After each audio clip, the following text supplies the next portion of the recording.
Good morning and welcome to episode 128 of Duval Rundown. My name is Gus Logue. Today I'm joined by a very special guest. It is Demetrius Harvey of the Florida Times-Union. Demetrius and I are going to be going over a few big questions as it relates to the 2025 Jaguars, as the NFL schedule will be released tonight. But now that the draft and free agency is over and the coaching cycle and the GM cycle and all of those offseason events are in the books, finally, we can start looking ahead to the 2025 regular season. Again, the schedule will be announced tonight at 8 o'clock p.m. Eastern. Demetrius, welcome to the show. So glad to have you on, my friend. I appreciate you having me on. I've seen your show from afar, and it's been amazing. Just watching it obviously grow over the past, how long has it been? Like a year or two, almost 2 years? Or Yeah, I think for this show, it started before last season. I remember my first show was with yeah, Mike Dempsey in the podcast studio at 1010XL. The Wi-Fi connection is even worse there than it is at my house. So quickly re-navigated it, and I've been doing them all from home. But yeah, I think definitely before last season. So it's been almost a year. over a full year now, or almost a Yeah. full year now. But That's episode 128, who would have thought? But Demetrius, I'll let you lead off. What is your biggest question or your first question pertaining to the 2025 Jaguars in the new regime? Yeah, honestly, I mean, there's a lot of questions, I guess. I mean, if I had to Yeah. narrow it down, sort of having a big question, I think everybody would probably agree that Trevor Lawrence is going to be top of the mind, and Yep. I think that a lot of that has to do with sort of his career trajectory thus far. I mean, we've seen ups and downs from Trevor. We saw a pretty bad low his rookie year, and obviously that wasn't his fault necessarily, or all his fault necessarily. He was navigating. There was the entire Urban Meyer situation. They didn't have very many weapons. Marvin Jones Jr., Laviska Shenault, were the top receivers, kind of thing.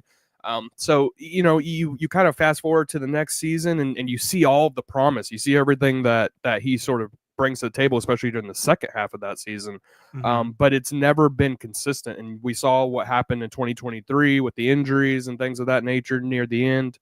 And you saw that inconsistency, and then it kind of bubbled over. And I think for the entire team, it bubbled over for 2024. So this is really the season for Trevor, in my opinion.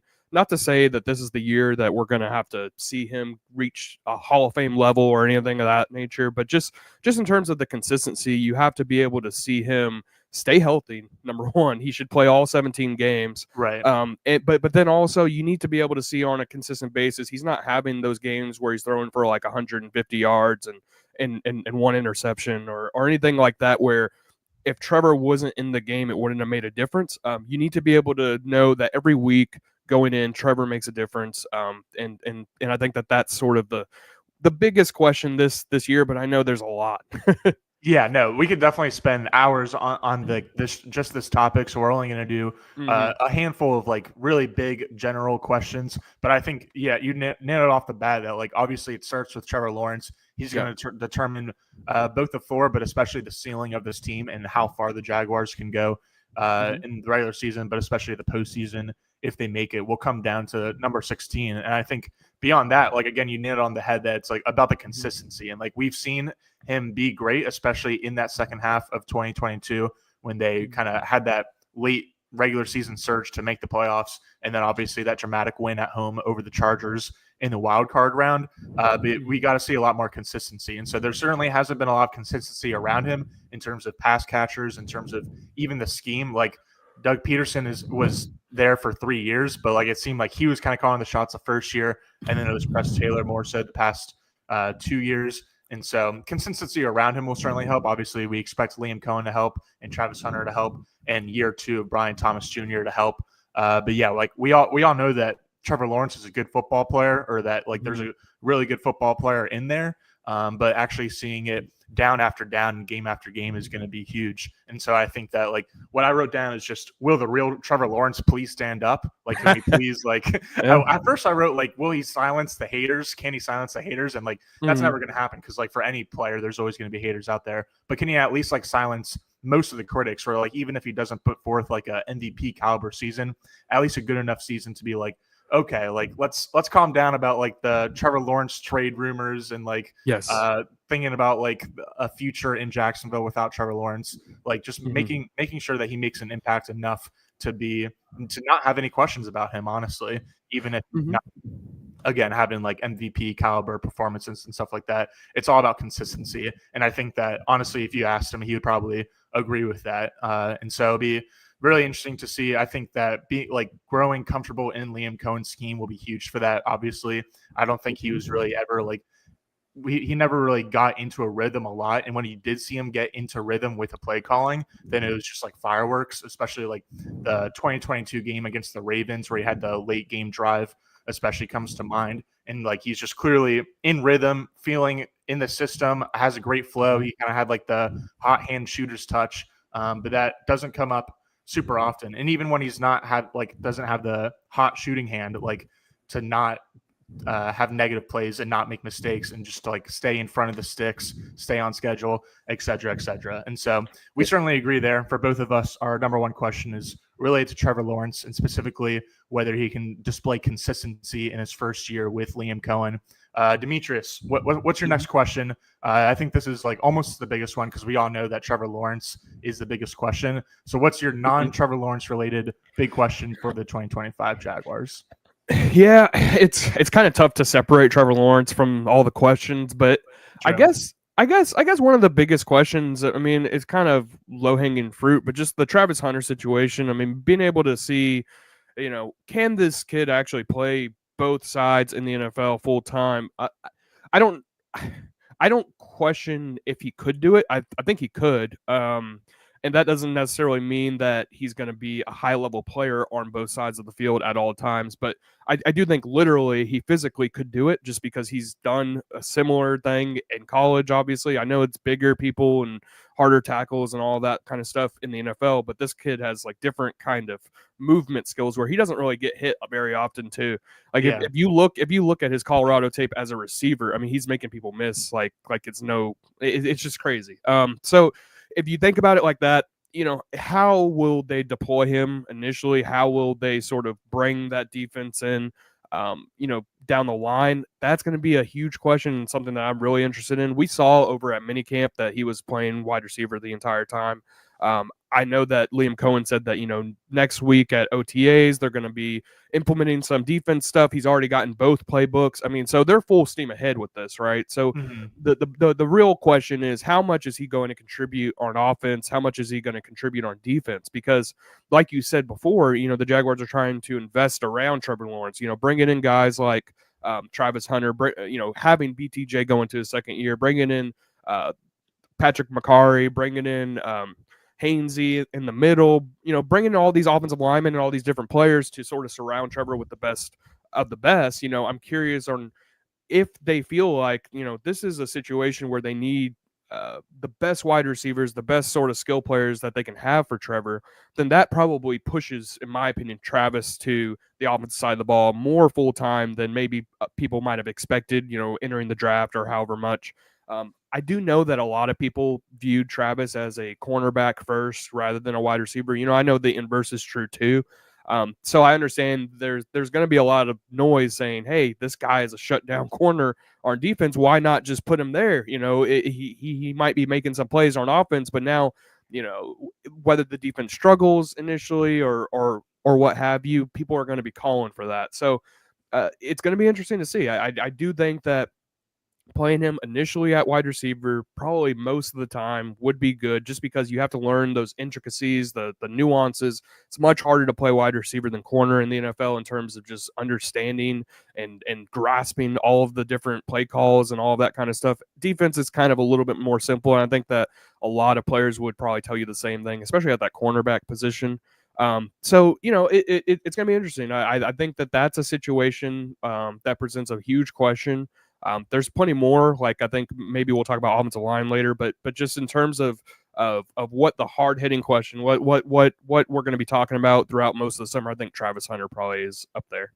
Yeah, I think like kind of as you were saying, like the question isn't really will he do it or can he do it, because like he will do it and he can do it. We've seen it before, and we'll we're going to see at the beginning of the season. I think the question is mostly just, can he sustain it? And it's mostly like on an individual level, where even though he's obviously getting as much help as he can from his own personal trainers, from the Jaguars, his training staff, from everyone in Jacksonville's building at the Miller Electric Center, whether he can actually sustain a full NFL 17-game season playing both sides of the ball, even if he's not playing full-time on both sides of the ball. But I do suspect that that's ultimately where he wants to end up being, or what he wants to end up doing is playing truly full-time on both sides. I certainly don't think that'll happen in year one as he kind of gets acclimated to being a pro. But yeah, whether he can sustain it, again, it's mostly about him as an individual, but as you kind of alluded to, it's also about the team and their deficiencies. Like if the offense is completely clicking in and it's looking like one of the best offenses in the league, but the defense is getting torn apart week after week,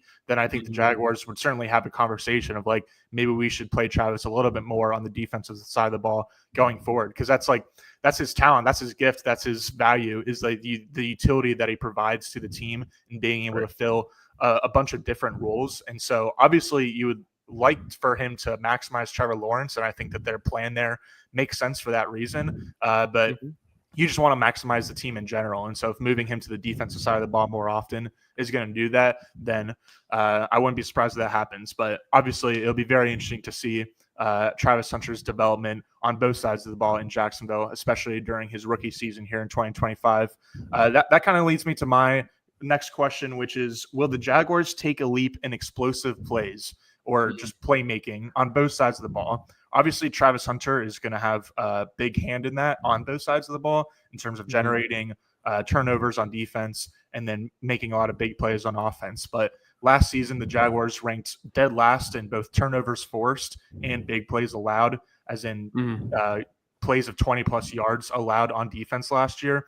And they were kind of middle of the pack on offense, which I think Brian Thomas certainly had a big hand in generating the majority of explosives for Jacksonville's offense last season. And so, again, like just throwing in Travis Hunter to the equation is going to help out a lot. But to me, like this question is more about the coaching staffs and whether they can maximize the players and kind of like set their players up for easy opportunities to either make explosive big plays on offense or to prevent explosive plays on defense and to generate turnovers. And so I think especially for the defensive side of the ball, since they had it was 9 turnovers that they had last year, again, last in the league. I think Xavier McKinney had more forced turnovers by himself, the Packers safety.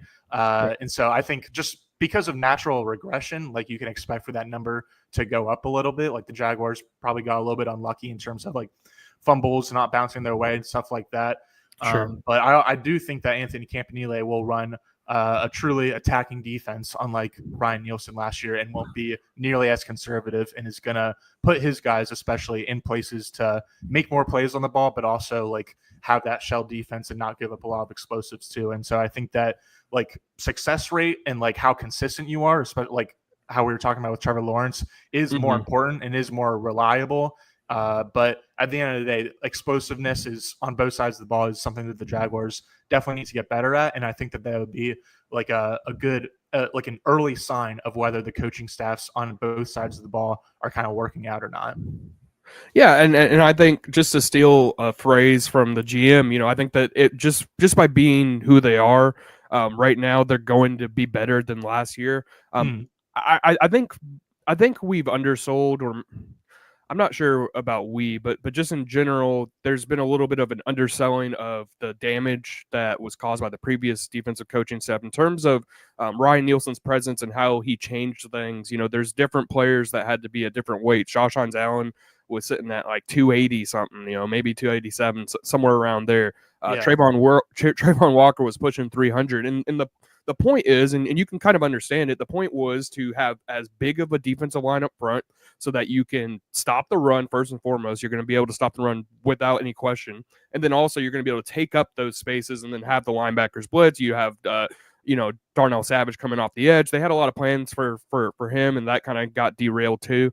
But that didn't play out because the defensive scheme just wasn't something that was very hard for opposing offenses to understand. There were obviously player deficiencies. Maybe they didn't have a player in a spot that they should have, like Eric Armstead, inside or outside instead of inside.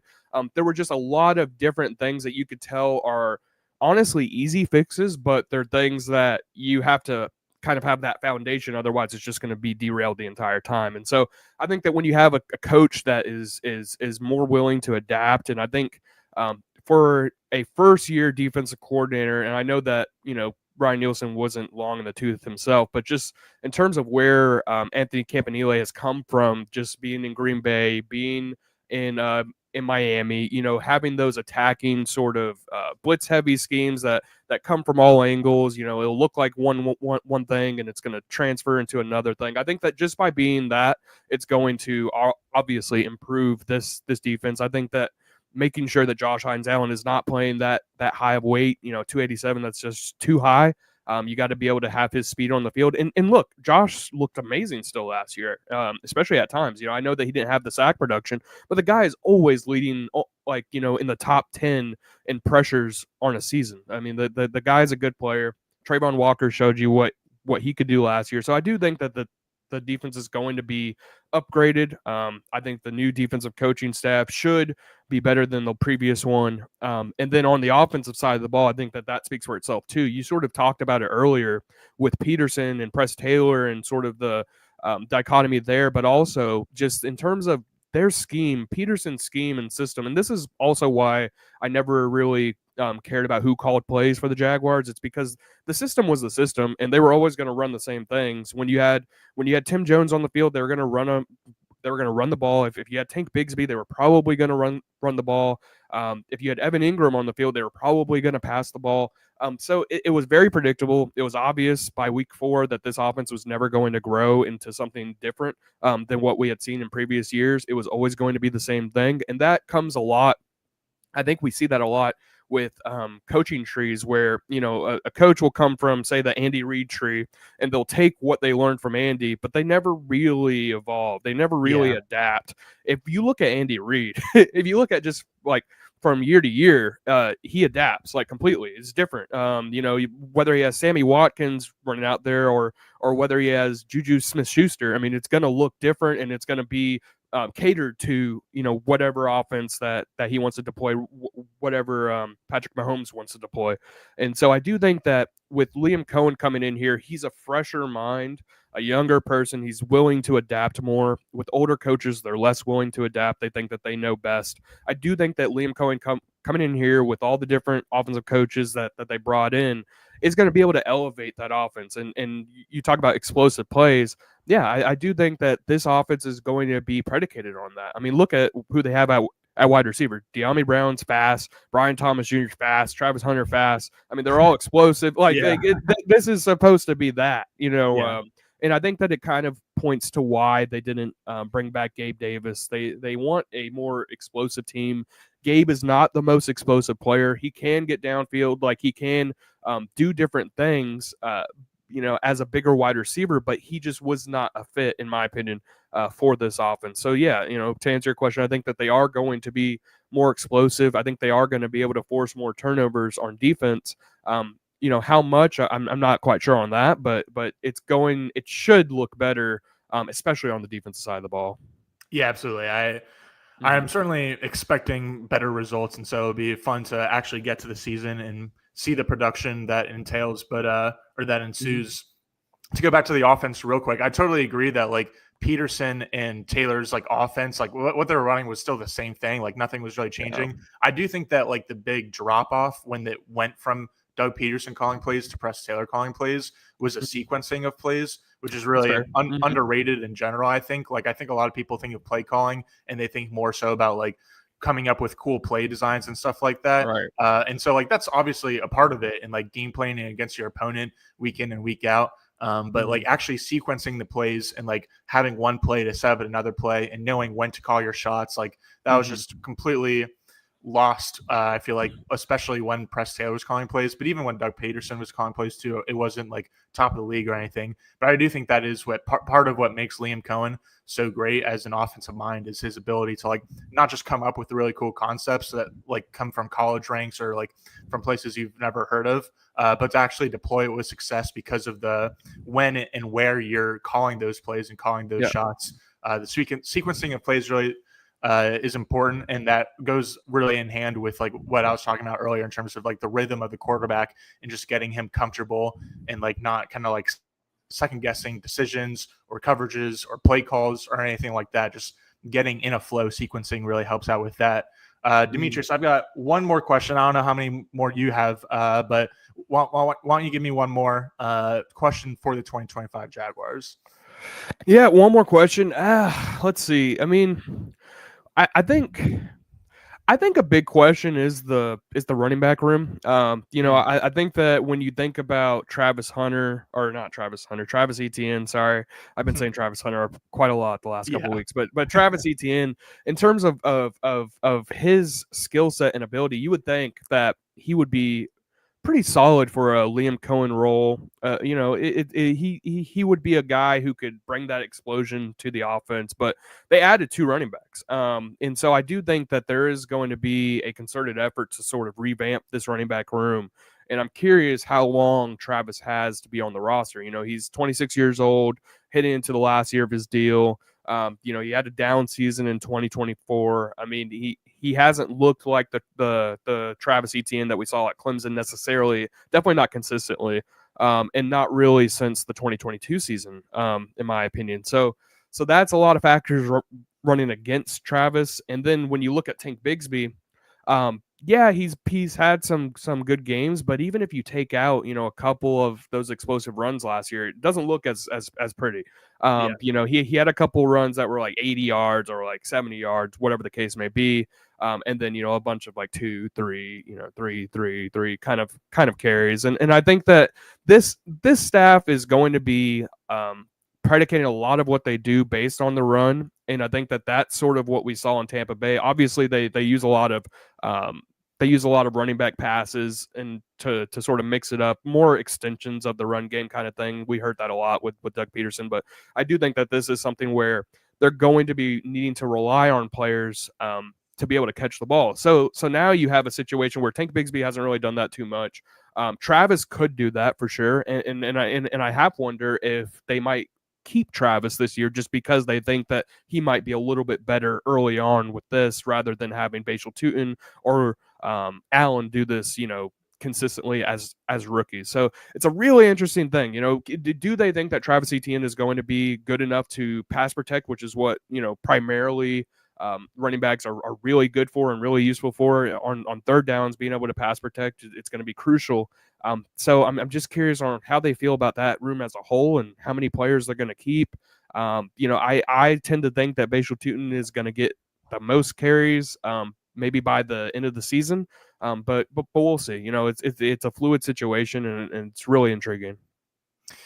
Yeah, you mentioned pass protection. I think that was definitely the biggest negative for the running back room last year. Yeah. Obviously, it's not like there was a ton of positives, but both Etienne and Bigsby, I feel like that was a big reason Dearness Johnson saw the field as often as he did. Yes. I'm a fan of Dearness Johnson's game, and I'm glad that he saw the field because I feel like he was pretty reliable for them, but especially in pass protection. And so I think that was a big reason that they added these 2 backs, LaQuint Allen, and Bashal Tutin, because they're obviously explosive and can offer explosiveness in multiple different facets of the game.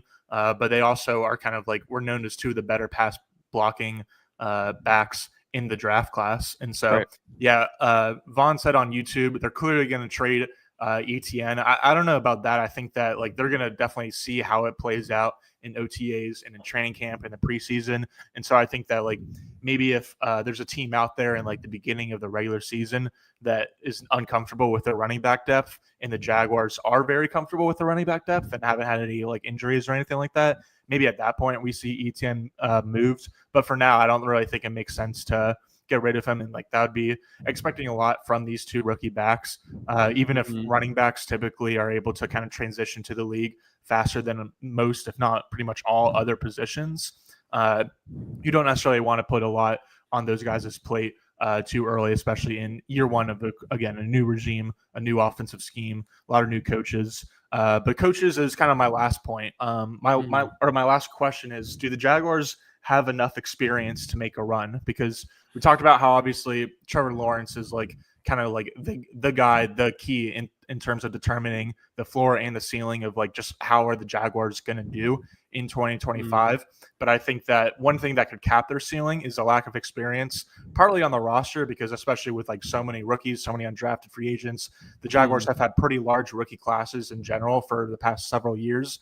And so partly as it pertains to the roster and the players, but mostly in terms of the coaching staff, where they've got first-time head coach, first-time offense coordinator, a first-time defense coordinator, but then even not all of, but a lot of the assistant coaches and positional coaches underneath those guys are also like pretty young and either in those roles for the first time or just young guys in general that don't have a lot of experience and especially NFL experience. And so I think that like I could definitely see a world where like the Jags like make the playoffs, maybe win a game, and then have an exit that's like not even that brutal because they could say like, oh, we clearly have a few things to clean up along our roster, but like at the end of the day, we just like weren't really ready to play, which isn't like a knock on them, but like Trevor Lawrence has only played in 2 playoff games. Obviously, Travis Hunter is a rookie, even if he did play in his fair share of big games in college. Sure. And so I think that like again, it's just in a way like that. It might be a cap on their ceiling for 2025. Do they have enough experience to be able to like truly game plan week to week at a successful rate throughout the season, make adjustments in game, and have the experience that's needed in order to advance far in the playoffs? Is just obviously a far away question. That's almost more of a question for the 2025 playoffs rather than the 2025 season. But yeah, I just think that. And like I'm mostly just trying to play devil's advocate too, honestly, because like obviously the vibe is so high and rightfully and understandably so in Jacksonville with all the actions that the Jaguars have made since cutting ties with Doug Peterson and Trent Baalke. But just to splash a little bit of cold water on the team, I think that their lack of experience is one of the few negatives that could show up in 2025. Absolutely. I mean, you hit it on the head. You know, it's first time. It's not only first time head coach. It's first time GM, first time executive vice president of football operations, and Tony Vaselli. Like it's first time. I mean, this is the first time that all of these guys are pretty much in their roles. I mean, there's definitely a few veteran coaches and the assistant games. Liam Cohen's hasn't been in the NFL for very long though, and James Gladstone basically went from a guy who, sort of orchestrates behind the scenes of what the draft entails and the scouting and all that kind of stuff. Now he's in charge of an entire team. I mean, that's a pretty big leap. It's not like he was the assistant general manager. I know he was the assistant to the general manager at certain points, but he was never given the ultimate power necessarily, which is where he is now. And so, yeah, it's not going to be an easy road. And I think that, that should be the expectation. I know a lot of times we throw around the terms like rebuild, retool, and all that pretty extensively, or maybe a little bit overboard. But at the same time, this is a rebuilding year. That doesn't necessarily mean it is a year of, they just tore it completely down and they're just rebuilding, from the ground up. No, I mean, they still have Trevor Lawrence. They still have all these other pieces that, could be franchise players, Josh Hines Allen, obviously, Trayvon Walker. They have these players that are able to, sustain them. But to your point, they are bringing in, the most number of rookies out of any team. I think it was, I think the final tally is 31 rookies brought in, 22 undrafted, 9 drafted guys. Yeah. So it's going to be a shift in the sense of, will this team look a bit inexperienced to start? Absolutely. When it comes down to a potential playoff run, I do think it would be similar to the 2022 season where, maybe they could win a game. If they get into the playoffs, they sneak in, maybe 9-8, that kind of thing.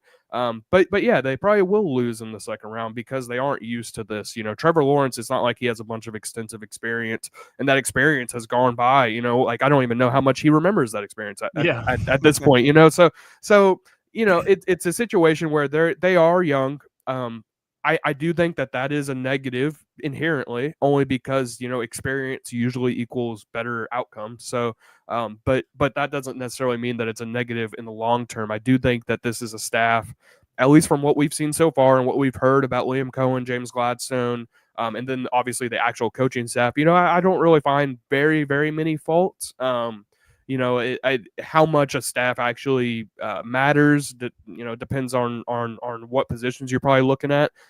But yeah, I do think that this is going to be a situation where there's going to be early growing pains. Obviously, you have to be able to give them at least a couple mulligans to start the year.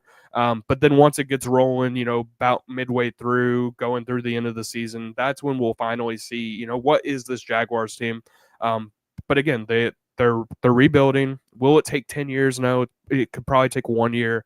Realistically, you can rebuild in one season. We've seen plenty of franchises do it. It just takes consistency down the stretch and adapting. And I think that this coaching staff for right now, from what we've seen, they should be able to adapt a little bit better than the last one. Absolutely. A lot of things to look forward to in the 2025 season. Deem, thank you so much. Just to wrap up, any lingering questions about, quick questions that we don't even have to get into, but that you had written down, or any thoughts on rookie minicamp from this past weekend? Any thoughts on the schedule release tonight? And anything to get off your chest before we get out of here? Yeah, just a couple of things. I am curious on how many primetime games the Jaguars get because of Travis Hunter specifically. Right. Entering in, I thought maybe one at max, but now could they get two? Could they have gone from 0 to 1? We'll find out tonight. And then just general things. The offensive line, how is that going to play out? Will Ezra Cleveland be the starting left guard? Cornerback, we already talked about Travis. Will Jarian Jones be that guy, or will they try to have Travis in there opposite of Tyson Campbell? The safety position, is it going to be Ransall right away, or is it going to be Darnell Savage? And with Eric Murray, there's definitely lingering questions, and that's what's exciting about being able to go to OTAs next week, and then mini camp and all the other stuff. We'll be able to figure out a little bit more about this team. I thought rookie mini camp was interesting. It's rookie mini camp. You can't really glean too much from it. They're not in pads or anything. They're not really going up against each other too much. But I did like I did like a little bit of what I saw from the coaching staff. I saw Liam bouncing around a lot. He was teaching players different things. There was a whole, I posted it on Twitter, but yeah, there was a whole time where he was just sitting there with Travis going through footwork. I just think that sort of stuff is something we hadn't really seen too much. I think Doug Peterson primarily stuck with the quarterbacks. Urban Meyer was what he was. So, it's a situation where I think it's a little different. It's a lot. It feels better, but maybe that's just because it's new. Yeah. I even saw Liam Cohen coaching up, I think it was Rayon Lane on a special teams drill, right. like how to I don't know, flex as a gunner or something. So yeah, that was very refreshing to see for sure. But Demetrius, thank you again so much for your time. You can check out all of Demetrius's work at the Florida Times Union. You can also follow him on Twitter/X at Demetrius82 and on Blue Sky at Demetrius. Is that right? Yes, that's correct. All right. Thanks so much, team. I will be back tomorrow at 9:04 a.m. with Mia O'Brien. Yeah, that'll do it. Thanks to all of our watchers and our listeners, and especially our commenters. I'll see you guys tomorrow. Have a good one.